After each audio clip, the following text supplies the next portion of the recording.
గ్రంథము 31వ అధ్యాయము 15 నుంచి 20 వరకు చదువుకుందాం. యెహోవా ఇలాగు సెలవిచ్చుచున్నాడు, ఆలకించుడి.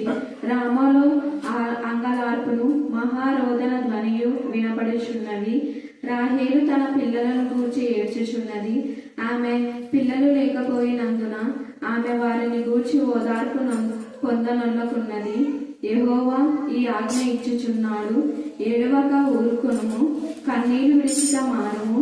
నీ క్రియ సఫలమై జనులు శత్రువుని దేశములో నుండి తిరిగి వచ్చెదరు.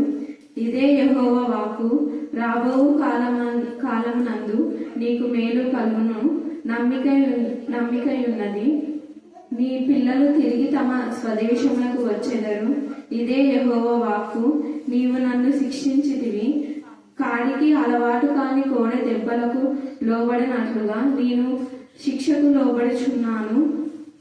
నీవు నా దేవుడవైన యెహోవావు. నీవు నా మనసును త్రిప్పిన ఎడల నేను తిరుగుతును. అవి ఎఫ్రాయిము అంగలార్చుచుండగా నేను ఇప్పుడే వినుచున్నాను. నేను తిరిగిన తరువాత పశ్చాత్తాపపడితిని. నేను ఈ సంగతి తెలుసుకొని తొడ చరుచుకొంటిని. నా బాల్యకాలమందు కలిగిన నిందను భరించుచు నేను అవమానములొంది సిగ్గుపడితిని. ఎఫ్రాయిము నాకిష్టమైన కుమారుడా, నాకు ముద్దు బిడ్డ. నేనతనికి విరోధముగా మాట్లాడినప్పుడెల్లా అతని జ్ఞాపకము నన్ను విడువకున్నది. అతని గూర్చి నా కడుపులో చాలా వేదనగా నున్నది. తప్పక నేనతని కరుణింతును. ఇదే యెహోవా వాక్కు. దేవుని పరిశుద్ధ వాక్యం శాశ్వతముగాక. ఆమేన్.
వెలసింది గగనాన యేసయ్య బలము చూపించు కార్యాన ఆ తూర్పు జ్ఞానులు ఆ గొర్రెల కాపరులు యేసయ్యను దర్శించిరి.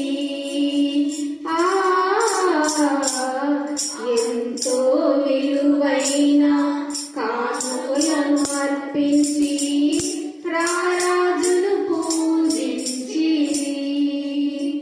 ఆ తూర్పు జ్ఞానులు ఆ గొర్రెల కాపరులు యేసయ్యను దర్శించిరి. ఎంతో విలువైన కానుకలను అర్పించి రారాజును పూజించిరి. హేరోదుకు పురజనులకు శుభవార్త చాటిరి. అవనిలో వీరులు దూతలై నిలచిరి. మనమంతా జగమంతా తారల వలె క్రీస్తును చాటుదాం. మనమంతా జగమంతా తారల వలె క్రీస్తును చాటుదాం. వింతైన తారక వెలిసింది గగనాన యేసయ్య జన్మస్థలము చూపించు కార్యాన. జ్ఞానులకే తప్పలేదు ఆ తారానుసరణ. దైవమే పంపెనని గ్రహించు హృదయాన. జ్ఞానులకే తప్పలేదు ఆ తారానుసరణ. దైవమే పంపెనని గ్రహించు హృదయాన.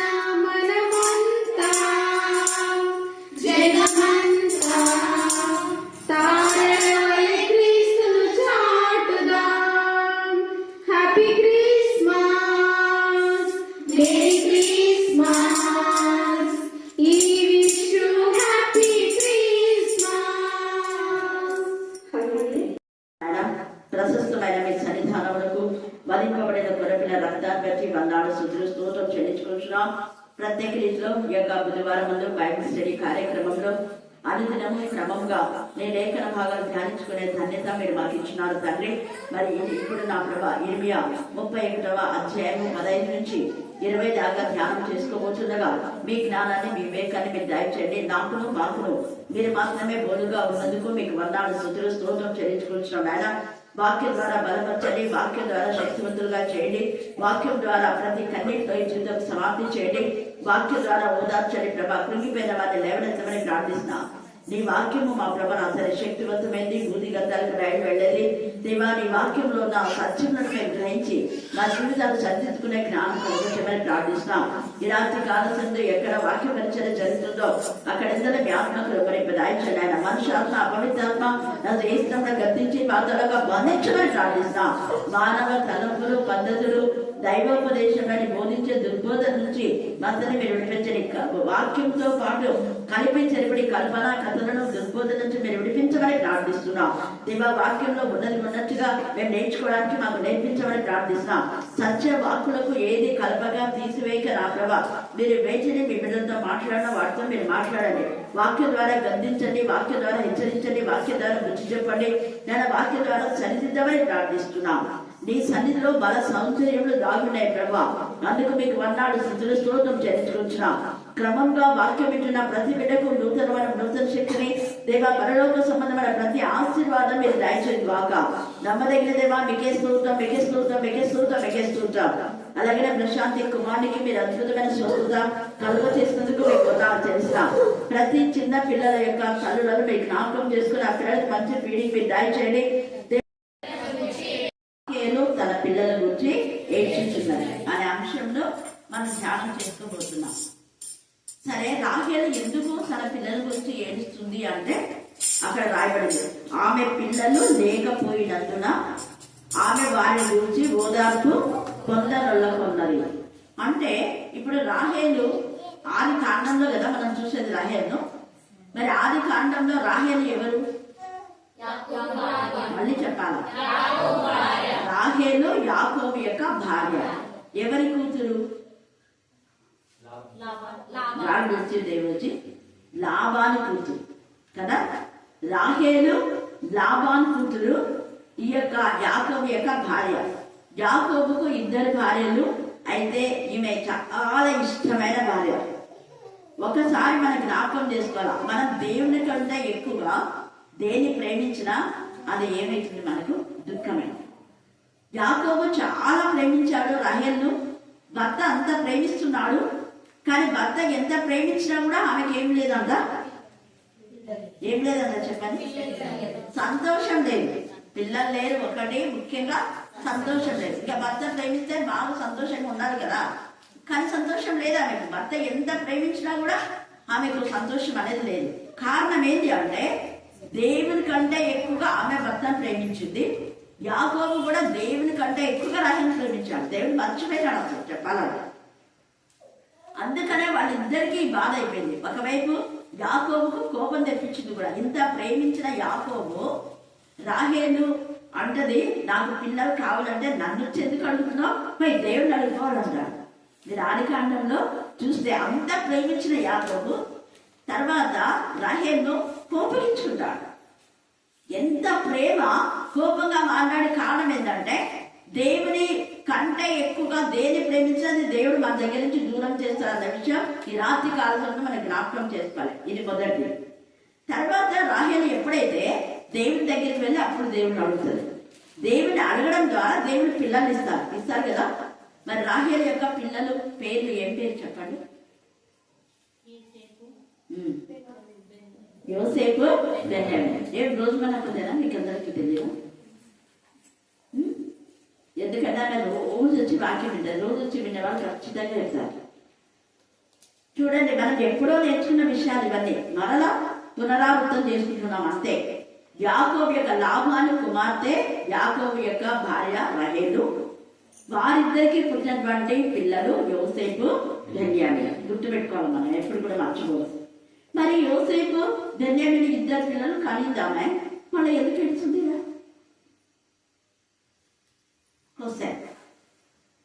పిల్లలు పుట్టినారు కదా, ఇంకా సంతోషపడాలి కదా, మళ్ళీ ఏడుపు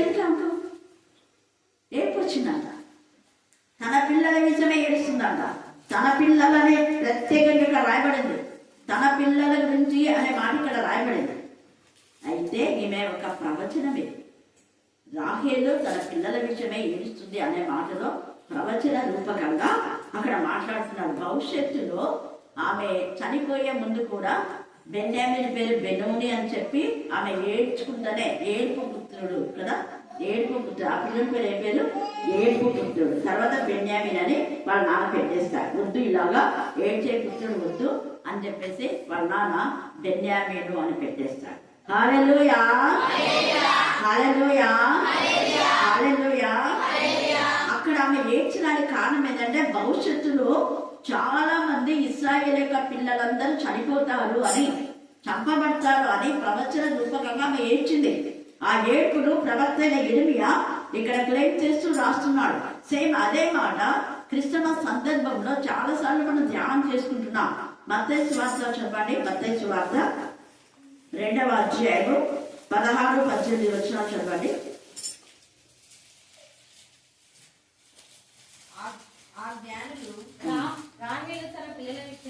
రాహేలు తన పిల్లల విషయమై ఏడ్చుచు వారు లేనందున ఓదార్పు పొందనల్లక ఉండేది. చూడండి, ఓదార్పు వాళ్ళు లేనందున ఓదార్పు పొందనక ఉందంట. ఎందుకంటే రామాలో అంగలార్పును మహారోదనం అంటే ఇక్కడ యథేచ్ఛగా రాసిన రామాలో అంగలార్పును మహారోదన ధ్వని వినబడుచున్నది అంటాడు. రాహేలు తన పిల్లలను గురించి ఏడ్చుచున్నది. అయితే ఈమె ఎక్కడ ఏడ్చినట్టుగా మనం రాస్తున్నాను అంటే ఈమెను పాతి పెట్టినటువంటి ఆ సమయం అంటే చనిపోయిన ఆ ప్రాంతంలోనే ఆమెను పాతి పెట్టాడు. ఆమె ఎక్కడ పాతి పెట్టాడంటే బెత్లెహేము ఎఫ్రాతాలో. హల్లెలూయా, హల్లెలూయా, హల్లెలూయా.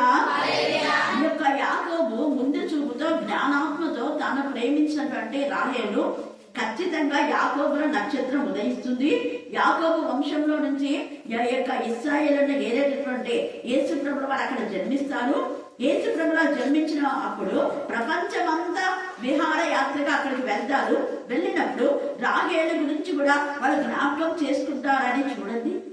తన భార్య మీద, చచ్చిపోయిన భార్య మీద ఎంత ప్రేమ, చనిపోయిన ప్రేమ లేదు. అందుకనే అక్కడ రాహేలు యొక్క సమాధి స్తంభం కూడా అక్కడ ఉంది. ఇప్పటికి కూడా యెరూషలేముకి వెళ్ళి వాళ్ళు చెప్తూ ఉంటారు. అక్కడ బెత్లెహేము ఎఫ్రాతా మార్గంలో ఆమెను పాతి పెంచడం అంటే వెళ్ళే వాళ్ళు పోయే వాళ్ళంతా కూడా తన భార్యను దర్శించాలి. ఎంత మంచి ఆలోచన. హల్లెలూయా, హల్లెలూయా, హల్లెలూయా.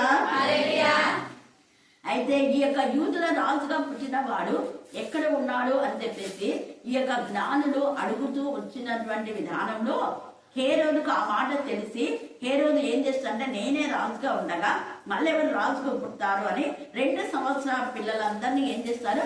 చంపేస్తారు. ముఖ్యంగా ఎవరు చంపుతారు? ఎవరు?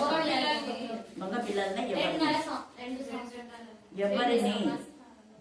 మగ పిల్లల్నే, 2 సంవత్సరాల పిల్లల్నే ఎవరిని చంపుతారు? ఇశ్రాయేలు. ఎందుకు మీరు డౌట్ మీకు?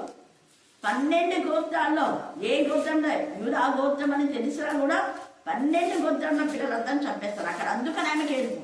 యూదా గోత్రంలో వాళ్ళను చంపినందువలన అని కాదు, కానీ 12 గోత్రాలు అంటే వాళ్ళందరూ కూడా ఆమె పిల్లలే. లేయాకు పుట్టిన యాకోబు పిల్లలే కదా, తనకు పుట్టిన యాకోబు పిల్లలే. అందుకనే ఆ యొక్క ప్రవచన రూపకంగా అక్కడ అప్పుడు కూడా రాహేలు దేవుని సంత ప్రార్థించింది కాబట్టి దేవుడు ఆమెకు దర్శన రూపకంగా తెలియజేసి ఉండవచ్చు. అందుకనే ఆమె బెన్యామీనును ప్రసవించే సమయంలో ఏడ్చింది. ఆ ఏడుపు ఈ పిల్లల అంటే యోసేపు యొక్క గోత్రంలో ఉన్న వాళ్ళు, బెన్యామీను గోత్రంలో పుట్టిన వాళ్ళందరూ కూడా చంపబన్నారు అక్కడ. 12 గోత్ర కన్న వాళ్ళ యొక్క పిల్లలందరూ చంపబన్నారు అక్కడ. అందుకని ఇక్కడ ప్రవచన రూపకంగా ఆమె ఏమిస్తూ ఉంది అనే మాట ఇక్కడ మనం మాట్లాడుతున్నాం. ఆమె పిల్లలు లేకపోయినందున ఓదార్పు పొందనంలోకి వెళ్ళింది. అక్కడంతా కూడా 2 సంవత్సరాలు ప్రతి ఇంటిలో రోదన, అంగలార్పు వినపడింది. మహారోదనం. ఇదే రోదన ధ్వని మళ్ళీ ఎప్పుడు వినబడింది? ఇంతకు ముందు కూడా యేసు ప్రభుల వారి జననమప్పుడు ఇదే రోదన. యేసు ప్రభుల వారికి జననకు ముందు మహారోదనం వినబడింది. ఎప్పుడు? ఇంత సింపుల్ ప్రశ్న వేస్తే మోషే జన్మించినప్పుడు కూడా ఆ యొక్క రాజు ఈ వీళ్ళనే వస్తారు, ఈ ఇశ్రాయేలులో 12 గోత్రాల్లో ఎవరో ఒకరు మమ్మల్ని వెళ్తారు అని చెప్పేసి 2 మగ పిల్లలందరినీ, అసలు మగ పిల్లలే ఉండకూడదు అని చెప్పేసి ఆ యొక్క ఫరో రాజు ఏం చేస్తున్నాడు? మగ పిల్లలందరినీ చంపించాడు. అందుకని ఫరో కుమార్తె మోషేని పెంచుకోగలిగింది. పెంపుడు కుమారుడు మోషే.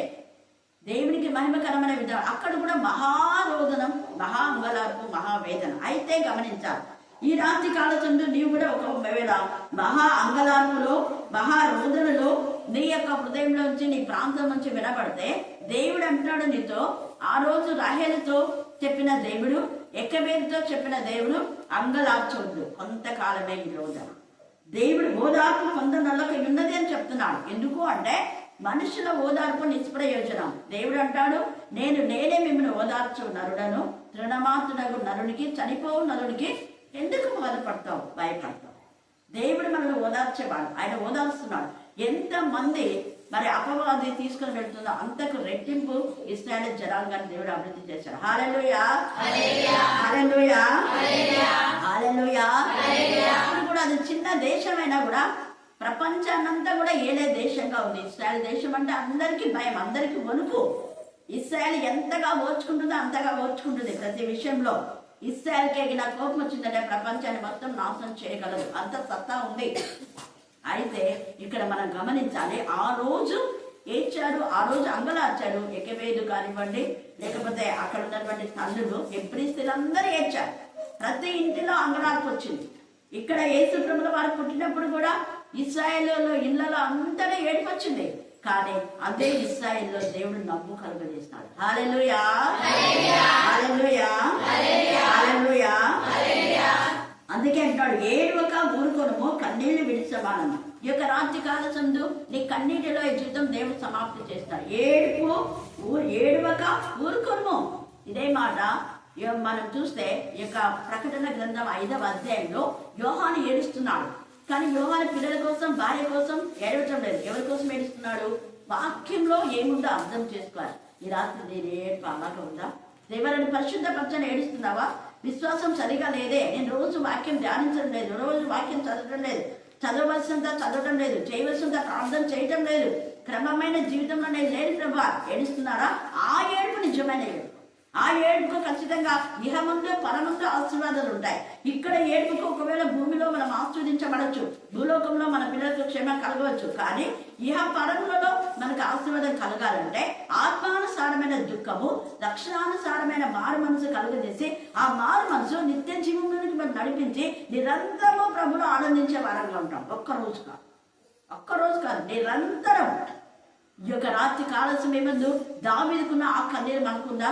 దావీదు చూడండి 119, 136 చదవండి. 119వ కీర్తన 136. దావీదు ఎందుకు ఏడుస్తున్నాడో చూద్దాం. అక్కడ తన పిల్లల కోసం, తన భార్య కోసం, తన రాజ్యం కోసం, శత్రువుల కోసం ఏడుస్తున్నాడా? చూడండి. అదే జనులు నీ ధర్మశాస్త్రం అనుసరించగా పోయినందుకు నా కన్నీరు ఏర్లై పారిందంట. ఈ రాత్రి ఎప్పుడైనా ఏడ్చావా నువ్వు? దేవా ఈరోజు నేను వాక్యం చదవలేదు, ఈరోజు నేను సమావేశంలోకి వెళ్ళలేదు, ఏడ్చావా? ఏడ్పురా. ఒక్కరోజు మనం సరిగా లేకపోతే నిజంగా ఈ రోజంతా పొద్దున లేచినప్పుడు నాకు అసలు గొంతు సరిగా పెగలేదు, బాగా బొంగుపోయింది. కారణం ఏంటంటే అది నాతో కూడా మంచిగా స్మెల్ వస్తుంది, నెయ్యి నేనే చేసినాను కాబట్టి ఉప్మాలో నెయ్యి వేసుకొని తిన్నా, కొంచెం గొంతు బొంగుపోయింది. ప్రభా నేను ఈ యొక్క నెయ్యి ద్వారా నేను వాక్యం చెప్పకుంటే ఎంత బాధ ప్రభా, నేను ఈ సీజన్లో తినకూడదేమో, నన్ను క్షమించు ప్రభా, నేను ఈ విధానంలో చేయకూడదేమో అని చెప్పేసి వెంటనే వేడిని తాగి అన్నం తాగి ప్రేయర్ చేసుకున్నాను చాలాసేపు వరకు. తర్వాత సాయంత్రం నుంచి కొంచెం గొంతు వచ్చి మీ మధ్య వాక్యం చెప్తున్నాను. హల్లెలూయా, హల్లెలూయా, హల్లెలూయా. మనం ఏడవలసింది ఆత్మ సంబంధమైన విషయాల్లో. నీ కొడుకు రక్షణ లేదని ఏడుస్తున్నావా? నీ కూతురు రక్షణ లేదని ఏడుస్తున్నావా? నీ పిల్లలు ఆత్మీయంగా ఎదగడం లేదని ఏడుస్తున్నావా? ఇక్కడ దావీదు ధర్మశాస్త్రం అనుసరించడం లేదని ఏడుస్తున్నాడు. సంఘాలు ధర్మశాస్త్రం అనుసరించడం లేదు. ప్రత్యేకించబడి ప్రతిష్ఠించబడి మరి ఆత్మతో, సత్యంతో, ఆత్మతో నింపబడిన దైవ జనులు ఉన్నటువంటి ప్రదేశంలో ఎవరు పడితే మనం కూర్చోబెడుతున్నారు. సంఘంలో చూస్తున్నారు కదా మీరు, ఎవరికి పడితే వాళ్ళకి. మరి ఒక్కరన్నా మాట్లాడుతున్నారా? ఒక్కరికైనా బుద్ధి ఉందా, జ్ఞానం ఉందా? దైవ జనులతో పాటు ఈక్వల్గా కూర్చోబెడతారా ఎవరు పడితే వాళ్ళను? వాళ్ళ బ్రతుకులు ఎలాగున్నాయి? దేవుని మందిరంలోనికి వచ్చేటప్పుడే, మందిరంలో ఇంకా పుల్పిట్ అవతల పెట్టేవాడు, మందిరంలోనికి వచ్చేటప్పుడే మన ప్రవర్తన సరిదిద్దుకోవాలి. కానీ మన వాళ్ళు ఏం చేస్తున్నారు అంటే, దేవుడు పాపల కోసం వచ్చాడు, కానీ పాపిని పరిశుద్ధ పరిచిన తర్వాతనే మందిరంలోకి. అందుకే నా మందిరం దొంగలుగా మారుస్తున్నారు కదా, దొంగలు చేయని ఇష్టానుసారంగా ప్రవర్తిస్తున్నారు. ఏడుస్తున్నావా? మందిరం పాటు చేస్తుండే ఒక్కరైనా? అందరూ ఇంకే చోద్యం చూస్తున్నారు. ఎంతమందో పోయినారు, కానీ ఒక్కరైనా ఈ ప్రదేశంలో ఇక్కడ కూర్చోకూడని చోట కూర్చున్నారు. ఎవరు పడితే మనం కూర్చోబెట్టకుండా అంటున్నారా? అన్నారు. ఎందుకన్నారు? మాకేమొచ్చింది. దేవుని మందిరం పాడైపోతుంటే మీకు బాధ కలగటం లేదా? దావీదు చూడండి, జనులు ధర్మశాస్త్రం అనుసరించకపోయినందుకు నా కన్నీరు. ఎవరిని పడితే రాజకీయ నాయకులు ఎక్కిస్తుంటారు, విలువన లేదు దేవుని మందిరం అంటే. కమిటీ మెంబర్స్ అంతా మీరు సీసీ చర్చలపై చూడండి, కమిటీ మెంబర్స్ అంతా పైన ఎక్కిస్తారేమో చూస్తాను ఒకసారి. దేవుని మందిరం అంటే మనిష్టానుసారంగా చేసుకునేది కాదు. అది యేసయ్య దేవుని మందిరం నుంచి అంగలార్చాడు. మందిరం ఎలా చేస్తున్నారని చూడండి. ఇక్కడ కూడా మనం చూస్తే అక్కడ యోహానేమో ఆ యొక్క ముద్రలలో ఏముందో తెలుసుకోవాలి దేవుని యొక్క సత్యాన్ని అని ఆయన ఏడుస్తున్నాడు యోహాన్. ఇక్కడ దావీదేమో ధర్మశాస్త్రం అనుసరించకపోయినందుకు ఏడుస్తున్నాడు. తర్వాత ఇర్మియా 9వ అధ్యాయం, ఇర్మియా యొక్క ఏడుపు, ఆత్మలో వాళ్ళు లేరు, ఆత్మీయంగా చచ్చిపోయారు, శారీరకంగా ఉన్నారు, జీవించున్న పేరు మాత్రం ఉంది, కానీ నీవెవరు? మృతుడవే. ప్రకటన 3వ అధ్యాయంలో 1 నుంచి 5 దాకా. మన మేయర్ ఇందిరకు దేవుని భయం ఉంది, ఆమెను పిలిస్తే కూడా వెళ్ళలేదంట కదా, నాకు చెప్పారు. వాక్యం తెలిసిన వాళ్ళు వెళ్ళరు, వాక్యం తెలియని మూర్ఖులు దైవజనులతో పాటు వెళ్తూ ఉంటారు. ఆహ్వానిస్తారా? దైవ సేవకులతో పాటు ఎవరిని పడితే వాళ్ళని ఆహ్వానిస్తారా? ఏమనుకుంటున్నారు? వాళ్ళ ఇల్లు అనుకుంటున్నారే. ఖచ్చితంగా దేవుడి తీర్పు ఒక రోజు ఉంటుంది. ఊరుకోడు దేవుడు. యేసు ప్రభుల వారు ఆ మందిరానికి వచ్చి అనేకులను మరి అక్కడి నుంచి ఇచ్చేస్తారన్న విషయం వాళ్ళకి తెలియదా? ఒక రోజు ఉంటుంది. ఇక్కడ చూడండి, ఇర్మియా ఏడుస్తున్నాడు. ఎందుకు ఏడుస్తున్నాడు? ఆత్మలో వాళ్ళు చచ్చిపోయారు. మానవ రీతిగా వాళ్ళ సంఘానికి పోతున్నారు, శారీరకంగా వెళ్తున్నారు, ఆత్మీయ స్థితి లేదు. ఆత్మతోనూ సత్యంతోనూ పాడుతున్నారా? ప్రవర్తన సరిదిద్దుకొని పాడుతున్నారా? పాటలు దేవునికి మహిమకరంగా ప్రార్థన చేస్తున్నామా? పౌలు అంటాడు, మనం ఆత్మతో పాడాలి, మనసుతో పాడాలి. నీ మనసు ఎక్కడో ఉండి ఒక సంఘంలో పాట పాడితే సరిపోయిందా? ఆత్మతోనూ మనసుతోనూ పాడు. చిన్నపిల్లలు నిజంగా వాళ్ళ స్తుతుల మూలంలో దేవుడు ఒక దుర్గాన్ని కట్టాడు. హల్లెలూయా, హల్లెలూయా. ఈ రాత్రి నీ కన్నీరు ఏమైంటుంది? మనతో దేవుడు మాట్లాడుతున్నాడు. నిజంగా నీ కన్నీరు ఆత్మ సంబంధమైన కన్నీరు అయితే దేవుడు నేను చూస్తున్నాడు. ఇక్కడ అంటున్నాడు, అక్కడ యోహాను ఏడుందో అన్నాడు. ఇక్కడ ఇర్మియా కన్నీటికి జవాబు యెహెజ్కేలు 37లో అక్కడ ఆత్మలో అందరు కూడా వాళ్ళ తిరిగి ఆధ్యాత్మికంగా వాళ్ళు చెల్లిస్తారు. ఆ ఎముకలతో దేవుడు మాట్లాడతాడు. ఇర్మియా యొక్క ఏడుపుకు, ఇర్మియా కన్నీటికు అక్కడ జవాబు వచ్చింది. యెహెజ్కేలు దావీదు యొక్క కన్నీటికి కూడా జవాబు వచ్చింది. యోహాను యొక్క కన్నీటికి జవాబు వచ్చింది. ఈ రాత్రి కాల సందు నీ కన్నీటికి దేవుడు ఖచ్చితంగా జవాబిస్తాడు. కానీ అది లోక సంబంధంగా ఉందా, ఆత్మ సంబంధంగా ఉందా? మనం ప్రశ్న వేసుకోవాలి. తర్వాత చూడండి, ఇక్కడ అంటున్నాడు, ఊరుకొనుము కన్నీళ్లు విడిచిన వారము నీ క్రియ సఫలమై జనుల శత్రువుని దేశంలో తిరిగి వచ్చదు. తిరిగి వస్తాం, తిరిగి ఖచ్చితంగా నువ్వు ఏది పోగొట్టుకున్నావు అది ఖచ్చితంగా మనం సంపాదించుకుంటాం. యోబు తన పోయిన దాని గురించి ఏమి ఏడవటం లేదు, కానీ దేవుడు యోబును పోగొట్టుకున్నంతా తిరిగిచ్చాడు. హల్లెలూయా, హల్లెలూయా, హల్లెలూయా. అందుకే దేవుడు అంటున్నాడు కదా, నీ క్రియ సఫలమై జనులు శత్రువుని దేశంలో తిరిగి వచ్చారు. ఖచ్చితంగా దేవుడు ఇదే యెహోవాకు రాబో కాలమందు నీకు మేలు కలుగునని నమ్మిక ఉన్నది. నీ పిల్లలు తిరిగి తన స్వదేశంలోకి వచ్చేదరు. అక్కడ యెహెజ్కేలు 37లో తిరిగి మిమ్మల్ని మీ దేశానికి పంపిస్తా అంటాడు. మీరు తర్వాత చదువుకోండి, మనకు టైం లేదు. 37వ అధ్యాయంలో యెహెజ్కేలు 37లో మేమంతా మా ఆశ విఫలమైపోయిందే అని ఎముకలు మాట్లాడుతున్నాయి. ఎముకలు మాట్లాడుతున్నాయి ఎందుకు? ఎన్ని ఎముకలు ఎలా మాట్లాడుతాయని మనం అనుకుంటాం. సైన్స్ చెప్పేది కూడా అదే, కానీ దేవుడు చెప్పేది ఎముకలలో ఆత్మ ఉంది, జీవం ఉంది. హల్లెలూయా, హల్లెలూయా, హల్లెలూయా. చలించినటువంటి పదార్థంలో జీవం ఉన్నదని మనకు తెలుసు. చలించనివి ఆ యొక్క ఆహార పదార్థాలు గింజలన్నీ చలించవు, ఎక్కడుంటే అక్కడే ఉంటాయి, కానీ వాటిలో జీవం ఉంది. అవి భూమిలో వేసినప్పుడు ఆ యొక్క నీరు వాతావరణం సరిపోయినప్పుడు భూమి విచ్చుకొని అవి మొక్కలు ఎదుగుతాయి. హల్లెలూయా, హల్లెలూయా. ఆత్మికమైన జీవం దాంట్లో ఉంది. రాత్రి కాలచందు దేవుడు నీలో జీవాత్మ నుంచుంటున్నాడు. మరి చచ్చిపోయినా నీ జీవితం, పాడైపోయిన నీ జీవితం, ఎండిపోయిన నీ జీవితం, చల్లారిపోయిన నీ జీవితాన్ని తండ్రి అయిన దేవుడు నులిమించిన నీ జీవితాన్ని సరిదిద్దాలని ఆశపడుతున్నాడు. ఆయన నిజమైన వెలుగు. అందుకనే అంటున్నాడు కదా, రాబో దినంలో నీ ఖచ్చితంగా మేలు కలుగుతుంది. ఇక మనం ఇర్మియా 17వ అధ్యాయంలో చూస్తే అక్కడ దేవుని యందు భయభక్తి లేని వాళ్ళకు మేలు వచ్చినా కనపడదాం, కానీ దేవుని యందు భయభక్తి గల వాళ్ళకు మేలు కనపడుతుంది. ఇక చింత నొందవు, కాపు మాడవు, ఖచ్చితంగా నువ్వు ఫలిస్తావు. ఇర్మియా 17 మీరు 5 నుంచి 7 దాకా తర్వాత చదువుకోండి. హల్లెలూయా, హల్లెలూయా, హల్లెలూయా. తర్వాత రిస్పా కూడా అక్కడ ఆమె బ్రతికున్న వాళ్ళ కోసం ఇచ్చలా, చచ్చిపోయిన వాళ్ళ కోసం ఇచ్చింది. చచ్చిపోయినటువంటి కుమారుడు ఈ యొక్క వీళ్ళందరూ కూడా అక్కడ శవాలన్నీ వేలాడదీసినారు. ఆ శవాలకు సరైన విధానంలో సమాధి చేయబడలేదు. సరైన విధానంలో సమాధి చేయబడితే ఈ యొక్క పరదేశంలో వాళ్ళు ఉంటారని ఆమె యొక్క నమ్మకం. అందుకే సౌలుకున్న భార్యలో ఏ భార్య అలాగే ఏడవలేదు, కానీ రిస్పా ఏడ్చింది. రిస్పా ఏడ్చిన కన్నీటికి దేవుడు కూడా దావీదుతో మాట్లాడి ఎప్పుడైతే అక్కడున్న శవాలన్నింటినీ కూడా సరైన విధానంలో సమాధి చేస్తారో అప్పుడు కరువు పోయి అక్కడ మరి వర్షం రావడం మనం చూస్తాం. హల్లెలూయా, హల్లెలూయా, హల్లెలూయా. కాబట్టి రాత్రి కాలసందు నీ కన్నిటికి దేవుడు జవాబిస్తాడు. ఇవ్వడమే కాదు, రాబో దినములలో నీకు ఖచ్చితంగా మేలు కలుగుతుందంట. అలాగనే న్యాయాధిపతుల్లో 11వ అధ్యాయంలో కూడా ఇక్కడ యెఫ్తా ఎంతగా ఏడుస్తాడు. 35, 36 మీరు చూస్తే, నా కుమారి నా గుండె పోనంతగా నాకు ఎంత బాధ, కృంగదేశంలో ఉన్నాను అని అంటాడు. కానీ తర్వాత ఓదారుస్తుంది వాళ్ళ కూతురే, నాన్నగారు మీరేం బాధపడద్దండి, దేవునికి కదా నేను నాజీరు చేయబడినాడు, నేను దేవుని బిడ్డగా ఎల్లప్పుడూ పరిశుద్ధంగా ఉంటాను కదా, పరిశుద్ధమైన జీవితంలో నేను ఉంటాను, నా కోసమే కన్నీరు కావద్దు అంటున్నాను. చూడండి, ఆ ఏడుపు యెఫ్తా యొక్క కుమార్తె గురించి ఏడ్చింది. అయితే మన పాపం మనం పట్టుకొని ఏడిస్తే దానికి ప్రయోజనం ఏముండదు.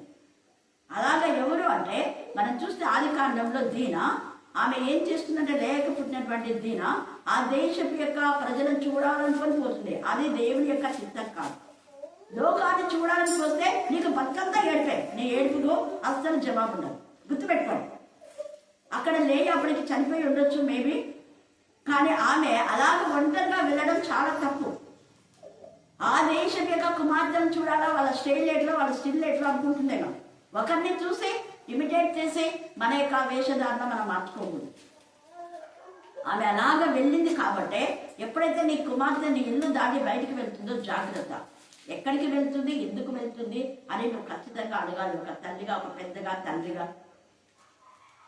కానీ వాళ్ళ పాటికి వాళ్ళు వదిలేస్తే వాళ్ళ జీవితం అనేంత వరకు కన్నీరే, ఆ కన్నీటికి జవాబు లేదు. అలాగనే దావీదు యొక్క కుమార్తె 2వ సమయంలో 13లో కూడా అవివేకంగా, దావీదు కూడా అవివేకంగా పంపిస్తాడు. అంతమంది పనులు ఉంటారు. అదేందిరా తామారు నీకు వంట చేసి పెట్టడం ఏంటి, కావాలంటే నీ అమ్మతో వంట చేయించుకో అని చెప్పాలి. తన సొంత చెల్లెలు కాదు, అబ్షాలోము చెల్లెలు. అయితే ఆ యొక్క చేసిన పాపాన్ని కప్పిపుచ్చుకోవడానికి మళ్ళా పాపం చేసేటప్పుడేమో ఎంత ఇదిగా తీపిగా ఉంటుంది, పాపం చేసిన తర్వాత భయంకరమైన చేదు. ఆమెను అసహించుకొని దీన్ని వెళ్ళగొట్టండి పని వాళ్ళతో బయటికి వెళ్ళగొట్టి తలపేసేసాడు సొంత చెల్లె. ఆమె అంటుంది, అన్నాను నాకు అన్నావు, నేను చెల్లెని ఇలా చేయకూడదు, ఇది పాపము అంటే కూడా ఒప్పుకోలేదు వాడు పాపిష్టి. అన్నా చెల్లెలనే అనుబంధం లేకుండా పాపపు ఉచ్చులో ఉన్నారు. అలాంటి వాళ్లకు వాయువర్షం లేని వాళ్ళకు బతుకంతా ఏడిపోయి, అమ్నోను చచ్చిపోయాడు, బ్రతుకంతా ఏడిపోయి అందరు చిచ్చి అన్నారు. అమ్నోను తెలిసిన తర్వాత అందరు చిదరించుకున్నారు. తర్వాత అబ్షాలోము అమ్ముకుంటాడా, వాళ్ళ చెల్లిని పాడు చేసాడు, చంపేస్తాడు. వారి బ్రతుకు చావే, మరణమే, నిత్య మరణం, నరకంగా. మరి ఇక్కడ తామారు జీవితం అంతా ఏడుపు గొట్టు జీవితం. జీవించినంత మట్టుకు ఆమె కన్నీటిలో జీవితం సమాప్తి కాలే. కానీ ఈ రాత్రి కాల సమయంలో పాపం వల్ల వచ్చే జీవితం ఏంటి, ఆ ఏడుపుకు సమాధానం ఉండదు. కానీ నువ్వు ఆత్మీయ సంబంధమైన విషయాల్లో నువ్వు ఆసక్తి కలిగి మంచి విషయంలో నువ్వు ఏడిస్తే నీ ఏడుపు వెంటనే దేవుడు వింటాడు. వెంటనే దేవుడు నీకు జవాబిస్తాడు కూడా. అందుకనే ఈ యొక్క రాత్రి కాల సమయంలో మనం జ్ఞాపకం చేసుకోవాలి. చూడండి, రాబో కాలం ముందు నీకు మేలు కలుగున నమ్మిక ఉన్నది. నీ పిల్లలు తిరిగి నీ స్వదేశం ఇక్కడ తిరిగి పిల్లల కోసం ఆమె ఏడ్చింది, పిల్లలు వచ్చారు. నువ్వు దేనికోసం ఏడుస్తున్నావు? సమాధానం, నెమ్మది, పరిశుద్ధత పోయిందని ఏడుస్తున్నావా? దేవునికి పరిశుద్ధత ఇస్తాడు. విశ్వాసంలో కోల్పోయావా? విశ్వాసాన్ని ఇస్తాడు. నిరీక్షణ కోల్పోయావా? ఆశ నిగ్రహం లేదా? దేవుడు ఆశ నిగ్రహం కోసం కన్నీరు కావచ్చు. ఇంకా ఒకవేళ ఆర్థిక సమస్యల, ఖచ్చితంగా నీ ఆర్థిక సమస్యలు సమాప్తి చేస్తాడు. నీ పిల్లల అనారోగ్యం కోసం ఏడుస్తున్నావా? ఖచ్చితంగా నీ పిల్లలకి తిరిగి దేవుడు ఆరోగ్యం ఇస్తాడు. తిరిగి దేవుడు సంతోషం, తిరిగి సమాధానం, తిరిగి నెమ్మది, తిరిగి నీ ఇంట్లో సంతోషం దేవుడు కలుగ చేస్తానంటున్నాడు. చూడండి, అందుకనే మనం జ్ఞాపకం చేసుకోవాలి. తర్వాత 4వదిగా ఏమంటున్నాడు చూడండి, 18వ వచనం, నీవు నన్ను శిక్షించుతివి, కాడికి అలవాటు కాని కోడే దెబ్బలకు లోబడినట్లుగా నేను శిక్షకు లోబడుతున్నా. సరైన విధానంలో కాడి మోయటం లేదు. యవనస్తులలో కాడి మోపిన వాడు ఆయన్నే అని విలాప వాక్యంలో ఉంది. యవన కాలంలో కాడి మోయటం నరునికేంది కాడి అంటే కొంత శ్రమ, కొంత బాధ. యవన కాలంలో భరించాలి. దాన్ని మోపిన వాడు దేవుడే అంటున్నాడు. వాడు బూడిదలో మూతి పెట్టుకొని దేవా నిరీక్షణ ఆధారం ఏమైనా ఉందేమో అని చూడాలంటారు. దాని అర్థం ఏంటంటే మనకు అవమానం, నిందలు కూడా భరించాలి నీ యవన జీవితంలో అని అక్కడ అర్థం. తర్వాత ఏమంటున్నా అంటే ఇక్కడ శిక్షకు లోబడుచున్నాడు కాబట్టి దేవుని ద్వారా శిక్షించబడుతున్నప్పుడు బాధపడకూడదు, కృంగిపోకూడదు, దేవుని సంధికి రాకుండా ఉండకూడదు. బిడ్డలు చనిపోతే, పిల్లలు చనిపోతే దేవుని చిత్తానుసారంగా తీసుకున్నాడు. కానీ వాళ్ళ గురించి ఏడ్చుకుంటుంటే మిగతా పిల్లలంతా మనం పాటు చేసుకోకూడదు. గుర్తుపెట్టుకోండి, ఎవరైనా ఏడ్చే వాళ్ళకు మీరు ఇదే చెప్పాలి. ఒక్కరు పోయిన వాళ్ళ కోసం నువ్వు ఏడిస్తే బ్రతికున్న వాళ్ళని పోగొట్టుకుంటావు. జాగ్రత్త. వాళ్ళని ఆధ్యాత్మికంగా వాళ్ళకి ఆత్మీయ ఆశీర్వాదాలు కావాలంటే పోగొట్టుకున్న వాళ్ళ కోసం ఏడవడం కాదు. ఇక్కడ ఉన్న వాళ్ళని కాపాడుకోసం మనం దేవుని చెంత రోదన చేయాలి. హల్లెలూయా, హల్లెలూయా, హల్లెలూయా. అందుకే అంటున్నాడు, నీవు నా మనస్సు త్రిప్పిన ఎడల నేను తిరుగుతాను. ఎఫ్రాయిము అంగలార్చుతున్నాడు. ఇక్కడ ఎఫ్రాయిం అంగలార్చు. ఇక్కడ ఈమె రాహేలు అంగలార్పు అయిపోయింది, దేవుడు విన్నాడు. తర్వాత దావీదు అంగలార్పు దేవుడు విన్నాడు. ఇర్మియా అంగలార్పు దేవుడు విన్నాడు. తర్వాత యోహాను యొక్క అంగలార్పు దేవుడు విన్నాడు. యోసేపు అంగలార్పు కూడా దేవుడు విని యోసేపుకు నెమ్మది కలుగజేస్తాడు. యాకోబు యొక్క అంగలార్పు దేవుడు విని యాకోబుకు నిరీక్షణ కలుగజేస్తాడు. మరి వాడి కాండమంతా చదివితే అక్కడ తేజగా రాయబడింది. ఇక్కడ ఎఫ్రాయిం అంట. ఎఫ్రాయిము అంగలార్చుతున్నాడు. ఎఫ్రాయిము దేవునికి ఇష్టమైన కుమారుడు, ముద్దు బిడ్డ. ఎఫ్రాయిము ఎవరు చెప్పండి? యోసేపు కుమారుడు. గాడ్ రెస్టిమా. యోసేపు యొక్క పెద్ద కుమారుడా, చిన్న కుమారుడా? చిన్న కుమారుడు. కరెక్ట్. గాడ్ రెస్టిమ్. చిన్న కుమారుడైతే యాకోబు యుక్తిగా ఎఫ్రాయిమును దీవించాలని చెప్పేసి వాళ్ళ నాన్న దగ్గరికి ఇద్దరిని తీసుకొస్తాడు. కుడి వైపున మనష్యని పెట్టి ఎడం వైపున ఎఫ్రాయిమును పెడతాడు. పెడితే వాళ్ళ నాన్న ఏం చేస్తాడు? ఇట్లా పెట్టేస్తాడు. చూడండి, యుక్తిగా. అక్కడ అదే చదువుతుంటే నాకు చాలా ఇది అనిపించింది. ఎందుకు యాకోబు ఇలా చేస్తుంటే తన కూడా చిన్నోడే కదా. చిన్నోడైనా నన్ను ఆశీర్వదించినాదేగా, నాలాగనే యోసేపుడు కూడా చిన్నోడైనా ఆశీర్వదించినాడు, అలాగనే చిన్నోడైనా ఎఫ్రాయిమును కూడా ఆశీర్వదించు అని. తర్వాత నొచ్చుకుంటాడు యోసేపు. తను చిన్నోడైనా ఆశీర్వదించాలన్నా పెద్దోడు ఆశీర్వదించాలన్నా ఎంత మంచి ఆలోచన చూడండి యోసేపుకు. ఆలోచించి నాన్నగారు, వాడి చిన్నోడు నాన్నగారు అంటే అది నాకు తెలుసు. మన ఎఫ్రాయిమును కూడా నేను ఆశీర్వదిస్తున్నాను, మనషే కూడా దేవుడు ఆశీర్వదించి గొప్ప జనంగా చేస్తాడంటాడు. హల్లెలూయా, హల్లెలూయా, హల్లెలూయా. అందుకని ఇక్కడ అంటాడు, ఎఫ్రాయిము నాకు ఇష్టమైన కుమారుడా, నాకు ముద్దు బిడ్డ. నేను అతనికి విరోధంగా మాట్లాడినప్పుడల్లా, విరోధంగా ఎందుకు మాట్లాడితే దేవుడికి విరోధమైన పనులు చేశాడు. దేవునికి ముద్దు పిల్లలమని, దేవుడు మేలు చేస్తున్నాడని, దేవుడు కనికరిస్తున్నాడని, దేవుడు కృపగల తండ్రని, దేవుడు ప్రేమగల తండ్రని, దేవుడు జాలిగల తండ్రని, పాపం వెంట పాపాలు చేసి క్షమాపణ కొడితే సరిపోతుందని అనుకోవద్దు. ఒకరోజు ఇక్కడికి వస్తుంది. ఎఫ్రాయిము అలాగే అనుకున్నాడు. తర్వాత ఇంతగా ప్రేమించినటువంటి దేవుడు, నా ముద్దు బిడ్డ, నా యొక్క ఇష్టమైన కుమారుడు అన్నటువంటి అదే తండ్రి అయిన దేవుడు ఎఫ్రాయిము తిప్పి వేయబడినటువంటి అప్ప వంటి వాడైనాడు. ఎంత బాధ! ఎఫ్రాయిము తిప్పి వేయబడని అప్పం వంటి వాడు ఎందుకైనాడు అంటే, పేనం పైన మనం ఏదైనా అప్పం అంటే రొట్టె వేస్తే దాన్ని తిప్పి వేయడానికి మాడిపోకుండా ఉంటే తిప్పేస్తారు. మాడిపోయిన దాన్ని ఎవరైనా తిప్పేస్తారా? అంటుకుపోతుంది. పేనంకి ఏమైపోతుంది? అంటుకుపోతుంది. ఒక్కొక్కసారి నేను అలాగే, అప్పుడు నాకు దేవుడు నాతో మాట్లాడుతుంటాడు. దోశలు చేసేటప్పుడు కొన్నిసార్లు సరిగా మనం పేనం సరిగా కడగక చేస్తే దోశ ఏమైపోతుంది? అంటుకొని ఇంకా రాదు తీయడానికి. దానికి మళ్ళీ నీళ్ళు వేసి నానబెట్టాల్సిందే.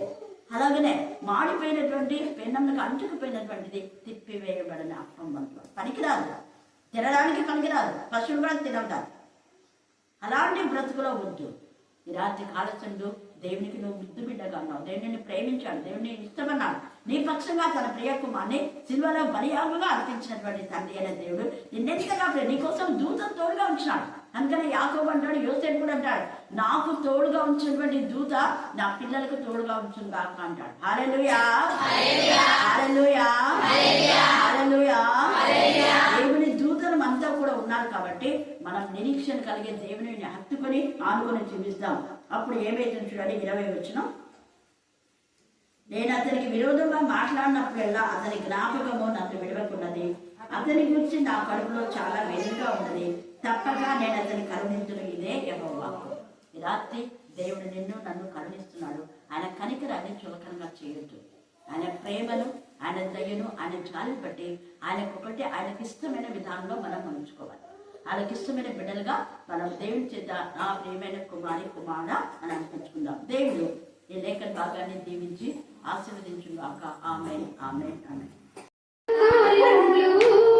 క్రిస్మస్ శాంతులతో జయించిన శ్రీ యేసుని నీడలో, జయించిన శ్రీ యేసుని నీడలో, శీతాకాలంలో క్రిస్మస్ శాంతులతో జయించిన